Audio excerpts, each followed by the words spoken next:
dikenalkan kembali antara manusia pertama yang namanya Adam dan Hawa alaihimassalam. Dua-duanya dipertemukan di tempat itu. Setelah dipertemukan, kemudian mereka berdoa kepada Allah, minta ampun kepada Allah. Sujud. Menurut satu riwayat, Nabi Adam itu sujud selama 40 tahun lamanya di Jabal Rahmah. Itu pun pengampunan gak kunjung datang. Anda bisa bayangkan kalau sujud 40 tahun.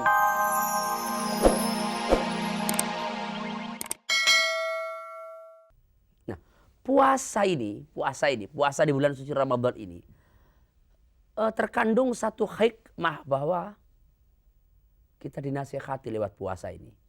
Hidup ini perjuangan. Perjuangan. Perjuangan melawan apa? Perjuangan melawan musuh-musuh manusia yang oleh Al-Quran disebutkan bahwa salah satu di antara musuh manusia adalah nafsu yang mendorong manusia berbuat jahat. Menurut Imam Ghazali 5 nafsu ini cuma 1 nafsu yang mendorong kebaikan, 4 nafsu mendorong perbuatan jahat. Karena itu sesuatu yang pasti dalam kehidupan manusia adalah berbuat kesalahan. Berbuat kesalahan itu pasti.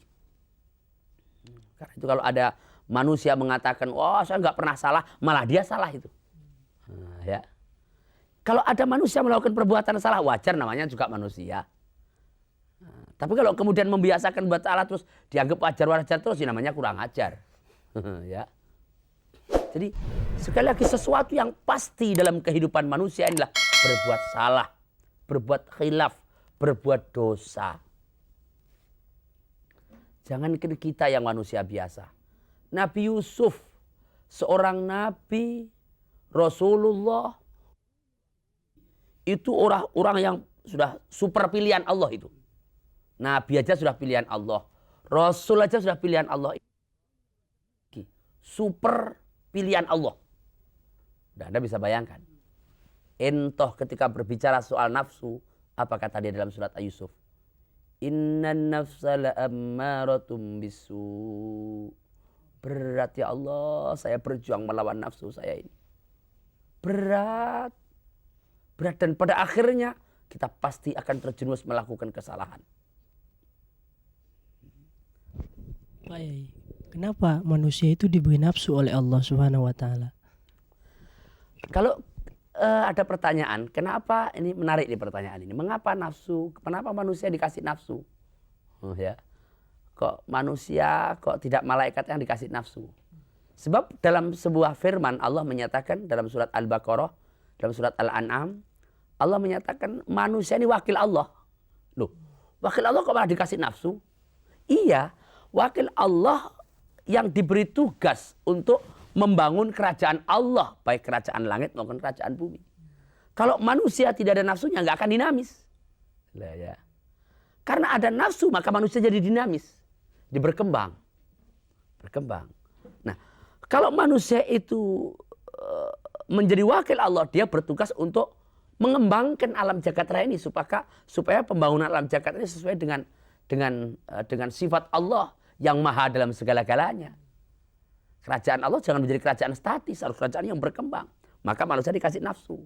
Jadi nafsu itu tidak semuanya jelek, ada juga unsur positifnya. Hanya kalau kita tidak mampu mengendalikan nafsu, akibatnya nafsu akan menjerumuskan kita ke dalam jurang kesengsaraan. Karena itu salah seorang ahli tasawuf menggambarkan nafsu itu kayak kuda.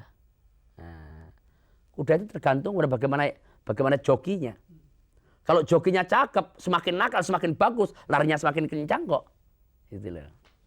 Maka itu orang Jawa sering bilang, kalau anaknya nakal, jangan dimarahin. Itu berarti ono akali. Ya. Nafsu juga begitu. Kalau nafsu itu nafsunya apa namanya? Nafsunya besar. Nafsu itu asal kita mampu mengendalikan, wah akan hebat dia. Jadi akan dinamis. Makanya orang kalau pinter itu biasanya nafsunya gede. Nafsunya gede dia. Tinggal tergantung bagaimana mengendalikan nafsu itu. Itu yang menjadi persoalan. Nah, sekarang saya akan bicara bahwa kalau banyak di antara manusia yang tidak mampu lagi mengendalikan nafsunya, malah dia dikendalikan oleh nafsunya. Sehingga banyak manusia yang melakukan dosa. Karena manusia itu sebagai khalifah Allah. Yang dari satu sisi nafsu ini ada manfaatnya untuk pengembangan mulkullah. Yaitu apakah mulkus samawati wal ard sebagai kerajaan Allah. Ada manfaatnya. Maka kemudian Allah membuka lebar-lebar pintu pengampunan. Nah, ya, pintu pengampunan. Jadi di dalam Al-Quran disebutkan orang-orang yang baik itu bukan orang yang tidak pernah melakukan dosa, tidak. Tapi kalau mereka melakukan dosa terus cepat-cepat kembali kepada Allah. Cepat-cepat minta ampun. Nah, tapi jangan main-main. Besok dosa lagi minta ampun lagi jangan begitu. Tetap kita tidak punya niat, tidak ada cita-cita untuk melakukan dosa. Tapi pada saat terperangkap perbuatan dosa, kita cepat mohon ampun kepada Allah. Jangankan kita, Nabi Adam itu loh. Nabi Adam, seorang nabi utusan Allah, nenek moyang kita. Potret kita itu ya dari Nabi Adam itu. Karena kita ini cucunya Nabi Adam. Jelek-jelek cucunya Nabi kita ini. Ya. Itu Nabi Adam itu juga pernah melakukan kesalahan. Melakukan kekhilafan. Dalam skenario apapun ya.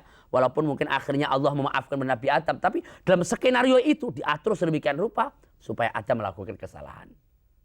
Itu artinya apa? Bahwa kita juga pernah melakukan kesalahan. Nabi Adam sampai artinya akhirnya dikeluarkan dari surga ya. Dikeluarkan dari surga oleh Allah Subhanahu wa taala. Yang kemudian dipertemukan oleh Allah bertahun-tahun antara Nabi Adam dengan Siti Hawa di Padang Arafah. Arafah namanya Padang Arafah. Padang di mana dipertemukan kembali. Dikenalkan kembali antara manusia pertama yang namanya Adam dan Hawa alaihimassalam. Dua-duanya dipertemukan di tempat itu. Setelah dipertemukan, kemudian mereka berdoa kepada Allah, minta ampun kepada Allah. Sujud. Menurut satu riwayat, Nabi Adam itu sujud selama 40 tahun lamanya. Di Jabal Rahmah. Itu pun pengampunan gak kunjung datang. Anda bisa bayangkan kalau sujud 40 tahun, enggak botak jidat kita. Masya Allah, sujud 40 tahun. Saking kasihannya malaikat kepada Nabi Adam, suatu saat malaikat turun kepada Nabi Adam. Memberitahukan kepada Nabi Adam, Dam. Nabi Adam bangun, apa Bril? Kata Nabi Adam, kata malaikat Jibril, ada pesanan dari Allah Subhanahu wa taala. Aku kasihan melihat engkau sudah 40 tahun lamanya sujud. Pengampunan tak kunjung datang. Mengapa? Karena kunci pengampunan itu enggak kau pegang ya Adam. Oleh karenanya ketika aku mohon kepada Allah agar engkau cepat diampunkan oleh Allah Subhanahu wa taala, maka Allah memberikan kunci agar kau baca kalimat ini sambil sujud lagi.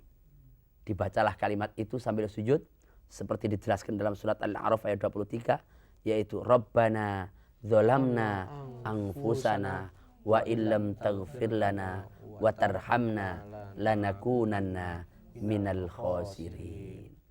Dibaca 41 kali sambil sujud, langsung diampunkan oleh Allah Subhanahu wa taala. Karena itu menyongsong hadirnya periode maghfirah, di mana pada tanggal 11 sampai tanggal 20 bulan Ramadan ini Allah akan memberikan obral pengampunan.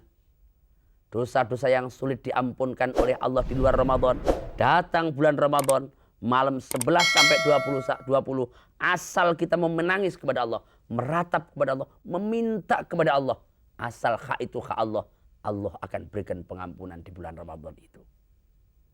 Salah satu kuncinya perbanyak membaca kalimat ini dalam surat Al-A'raf yang pernah dibaca oleh Nabiullah Adam alaihis salam. Rabbana dzalamna anfusana wa illam taghfir lana wa tarhamna lanakunanna minal khasirin.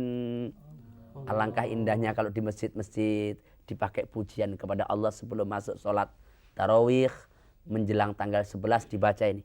Rabbana ya Rabbana Rabbana zalamna anfusana wa illam taghfir lana wa tarhamna lanakunanna minal khasirin. Kalau tidak bisa dengan jamaah ya di rumah kita masing-masing. Masuk malam ke-11 bulan Ramadan, sebaiknya kita memperbanyak membaca kalimat ini. Ya Allah, ya Tuhan kami, kami adalah hamba-Mu yang terlalu banyak berbuat aniaya. Berbuat aniaya terhadap diri kami, berbuat aniaya terhadap jabatan kami, berbuat aniaya terhadap harta kekayaan kami,